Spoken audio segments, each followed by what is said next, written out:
हाँ जी, तो स्टूडेंट्स अस्सलाम वालेकुम। एक दफ़ा फिर से आपको खुशामदीद हमारे चैनल मैथ ब्रांड पे। तो स्टूडेंट्स अब हम करने जा रहे हैं अपना क्वेश्चन नंबर 10। तो ये देखिए क्वेश्चन नंबर 10 में वो कहता क्या है, write a program to read one of the hex digit A to F.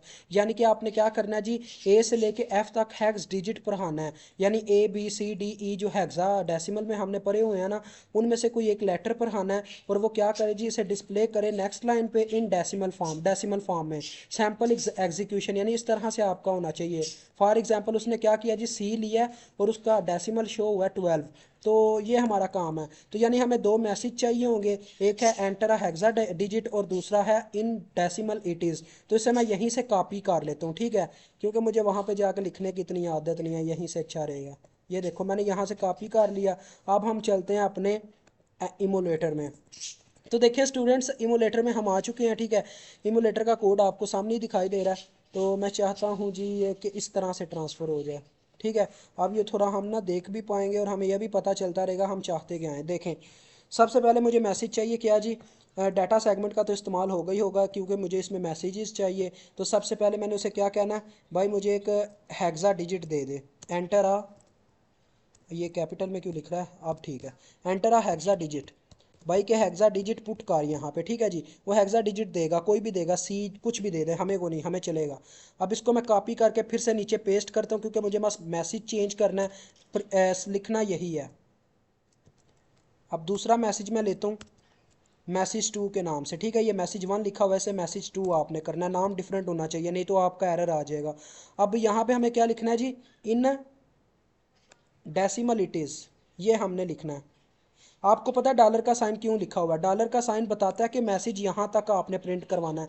अगर मैं ऊपर वाला डॉलर का साइन नहीं लिखूंगा, नीचे लिख दूंगा सिर्फ, तो वो क्या करेगा, नीचे वाला मैसेज भी साथ ही प्रिंट आउट करवा देगा। देखें ये आ गया, in decimal form it is, ठीक है, इट इज़। आगे मैं रेशो लिख देता हूँ, आगे थोड़ी सी स्पेस इस वजह से छोड़ी है ताकि हमारा लेटर थोड़ी स्पेस के बाद शो हो।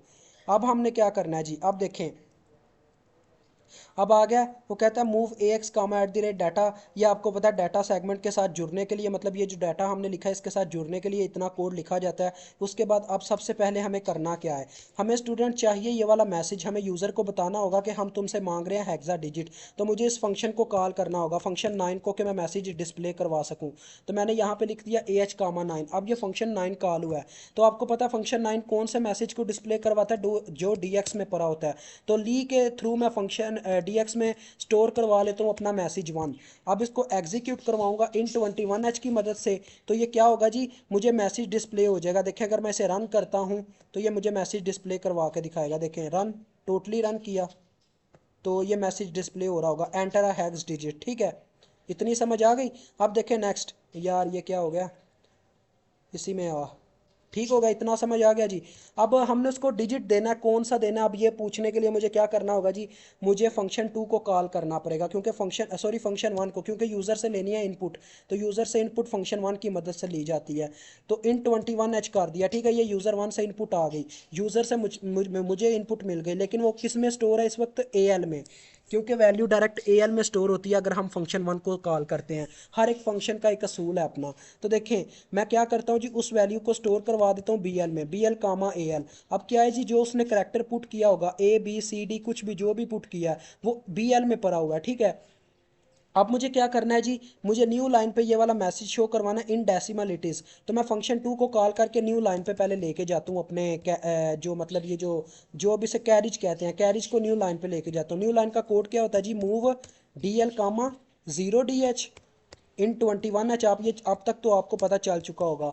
और न्यू लाइन के स्टार्ट पे जाने के लिए हम लिखते हैं मूव डी एल कामा 0AH। ये लाइन के स्टार्ट पे ले जाता है, ठीक है, इन 21H। अब ये एग्जीक्यूशन हो गई है। अब हमें चाहिए अपना कोड, हमें ये कोड मतलब ये मैसेज शो करवाना है। मैसेज शो करवाने के लिए फिर से फंक्शन 9 ही लिखेंगे, लेकिन इस दफ़ा हम डी एक्स में क्या स्टोर करवाएंगे जी, डी एक्स में इस दफ़ा हम फंक्शन मैसेज टू स्टोर करवाएंगे। देखें फंक्शन 9 कॉल हुआ। अब हमने उसने मैसेज वन को ही फिर से डिस्प्ले करवा देना, अगर यहाँ पे मैसेज वन लिखा रहा तो हमें मैसेज टू इसमें हमने स्टोर करवा दिया डीएक्स में। अब जब एग्जीक्यूशन होगी तो मैसेज टू शो होगा। अब हमने उसकी इनपुट तो ले ली हुई है, लेकिन हमें आउटपुट में क्या शो करवाना है, हेक्सा डिजिट। तो इसको स्टूडेंट्स शो आउट करवाने का एक तरीका कार होता है। देखें 12 यहाँ पे प्रिंट आउट हुआ है, लेकिन आपको एक बात बताता चलूँ मैं, हम अगर सी पुट करेंगे ना तो मुझे सिर्फ टू मिलेगा। वन हमें खुद से पहले प्रिंट करवाना पड़ता है। वो प्रिंट करवाने का पता क्या तरीका होता है, ज़रा गौर से देखिएगा।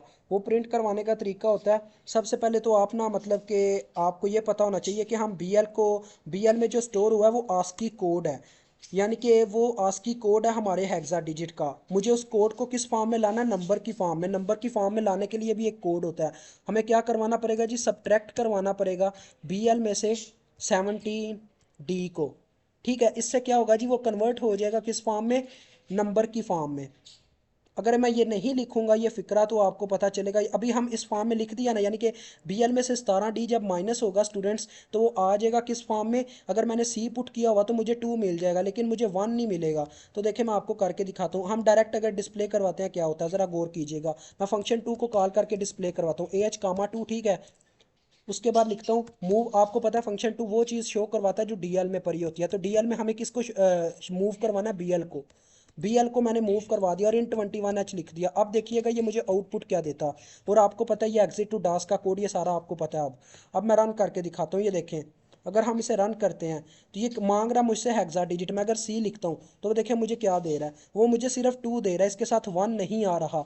1 को लाने के लिए एक कोड होता है छोटा सा, देखिएगा वो क्या कोड होता है। यार ये फिर से वही, ये मसला जो आ रहा है ना, ये तंग करने वाला है। अब देखें, अब मैंने क्या करना है जी, मुझे 1 यहाँ पे लाने के लिए एक छोटा सा काम करना पड़ेगा पहले। वो काम क्या है, ज़रा गौर से देखें। मूव DL,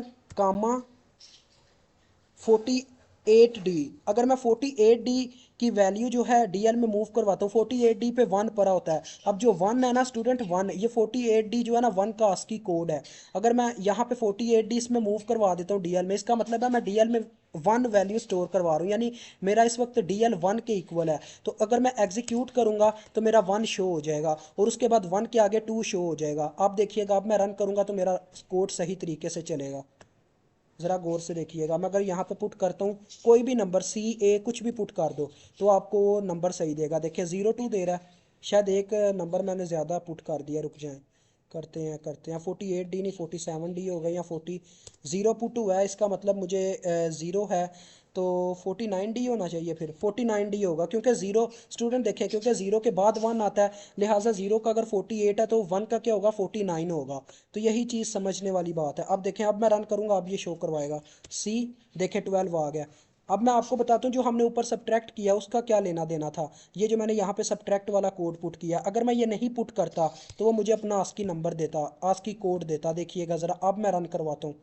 रन, रन हो गया ना। इसको अगर मैं सी देता हूँ तो ये मुझे 1C एज इट एज वैसे का वैसे ही दे रहा है, कोई कन्वर्जन नहीं आ रही। तो कन्वर्जन लाने के लिए ही हमने ये काम किया था, सब्ट्रैक्ट क्या किया था जी, BL, 17D। ये क्या कर रहा है जी, सी को 2 में कन्वर्ट कर रहा है, यानी कि किसी भी नंबर को, यानी कि आस्की को मतलब जो हमारा हेक्सा में है उसको नंबर में कन्वर्ट कर रहा है, 2 1 2 3। लेकिन जो ये जो नीचे कोड लिखा हुआ है 49D, ये शुरू में हमारा 1 प्रिंट करवा रहा है, क्योंकि जो ए का होता है वो 0 होता है, बी का 1 होता है, सी का 2 होता है, और ये जो शुरू में लगे होते हैं ना नंबर 1 1 1, ये सारा इसी तरीके से लाया जाता है। तो अब आप रन करोगे तो आपको इनपुट मिल जाएगी। तो मुझे उम्मीद है आपको इस कोड की बहुत अच्छे तरीके से समझ आ गई होगी। अगर मैं बी भी लिखता हूँ तो मुझे कोड मिलेगा स्टूडेंट्स, देखें बस कितना सा काम था। तो मुझे उम्मीद है आपको समझ आ गई है। अल्लाह हाफिज़, अस्सलाम वालेकुम।